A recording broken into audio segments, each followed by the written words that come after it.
Welcome to SPRKD aspirants YouTube channel. आज का हमारा टॉपिक है सिंधु घाटी सभ्यता, पुरातात्विक साक्ष्य और आधुनिक DNA शोध। और ये टॉपिक प्रीलिम्स और मेंस दोनों के लिए बहुत ही ज्यादा महत्वपूर्ण है। हाँ, और आज हम इसे आर्कियोलॉजिकल एविडेंस और बिल्कुल लेटेस्ट DNA रिसर्च, इन दोनों को मिला के समझेंगे, ताकि कोई भी सवाल किसी भी एंगल से आए वो छूटे नहीं। चलिए तो शुरू करते हैं।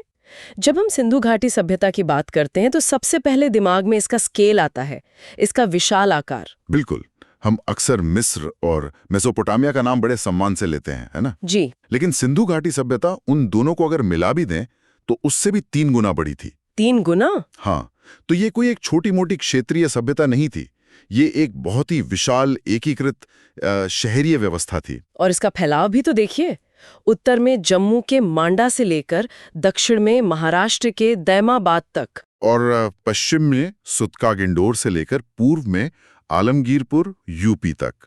ये चारों कोने एग्जाम पॉइंट ऑफ व्यू से बहुत जरूरी हैं। और इन शहरों में राखीगढ़ी, जो आज हरियाणा में है, वो तो शायद भारतीय उपमहाद्वीप का सबसे बड़ा स्थल है। जी, और हड़प्पा और मोहनजोदड़ो तो जैसे इसके प्रशासनिक और सांस्कृतिक केंद्र थे, कैपिटल्स कह सकते हैं। लेकिन धौलावीरा इन सब में एक अपवाद जैसा है ना, गुजरात में जो है। हाँ, वो बहुत खास है। एक तो उसका त्रिस्तरीय नगर नियोजन, मतलब शहर 3 हिस्सों में बटा था, और दूसरा उसका जो वाटर मैनेजमेंट सिस्टम था, वो तो आज भी एक मिसाल है। बिल्कुल, आज के इंजीनियर्स के लिए भी एक केस स्टडी है। अच्छा, अब आते हैं नगर नियोजन पर। जो बात सबसे ज्यादा हैरान करती है वो है इनकी प्लानिंग, मतलब गजब की प्लानिंग। एकदम उपयोगितावादी दृष्टिकोण था, भव्यता से ज्यादा सुविधा पर ध्यान। सड़कें एक दूसरे को समकोण पर काटती थी। Grid pattern. जी, ग्रिड पैटर्न। अब सवाल ये उठता है कि क्या ये सब बस एक संयोग था, या इसके पीछे कोई केंद्रीय शक्ति थी जो सब कुछ कंट्रोल कर रही थी? बहुत अच्छा सवाल है, और इसका जवाब हमें एक छोटी सी चीज में मिलता है, ईंट। ईंट? मतलब वो जो 1:4 के अनुपात वाली ईंटें? वही तो। आप सोचिए, हजारों किलोमीटर दूर राखीगढ़ी से लेकर मोहनजोदड़ो तक हर एक जगह ईंट का अनुपात बिल्कुल एक जैसा, 1:2.4। ये तो बिना किसी मजबूत केंद्रीय व्यवस्था के मुमकिन ही नहीं है। बिल्कुल, ये मानकीकरण मतलब स्टैंडर्डाइजेशन इस बात का सबसे बड़ा प्रमाण है। और ये सिर्फ ईंटों में नहीं था, बाट और माप में भी था। हाँ, उनके जो वेट्स एंड मेजर्स थे वो भी स्टैंडर्ड थे, तो शायद एक संगठित टैक्सेशन सिस्टम की तरफ इशारा करता है। और ये शहर भी तो 2 हिस्सों में बटे होते थे ज्यादातर, पश्चिमी दुर्ग और पूर्वी आवासीय क्षेत्र। जी, सिटाडेल और लोअर टाउन। सिटाडेल प्रशासनिक केंद्र होता था, लेकिन यहाँ भी अपवाद याद रखने हैं। जैसे धौलावीरा 3 हिस्सों में था, और लोथल में तो पूरा नगर एक ही रक्षा प्राचीर के अंदर था। अच्छा, तो ये लोग बेहतरीन प्लानर थे, प्रशासक थे, और शायद बहुत अच्छे व्यापारी भी थे। ये एक आर्थिक महाशक्ति थी, इसमें कोई शक नहीं है। मेसोपोटामिया के ग्रंथों में इस पूरे इलाके को मेलुहा कहा गया है। अच्छा, मेलुहा। जी, और यहाँ से एच्ड कार्नेलियन बीड्स का निर्यात होता था, मतलब एक तरह का डिजाइनर बीड। और इनकी जो मोहरें हैं, जो सील्स हैं, वो तो जैसे इनका ट्रेडमार्क थी। बिल्कुल, वो व्यापारिक पासपोर्ट की तरह काम करती होंगी।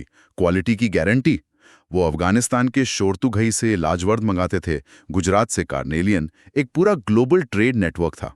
ठीक है, तो ये सब तो हुआ कि वे क्या करते थे, पर अब आते हैं उस सबसे बड़े सवाल पर, जो दशकों से एक बहस का मुद्दा रहा है।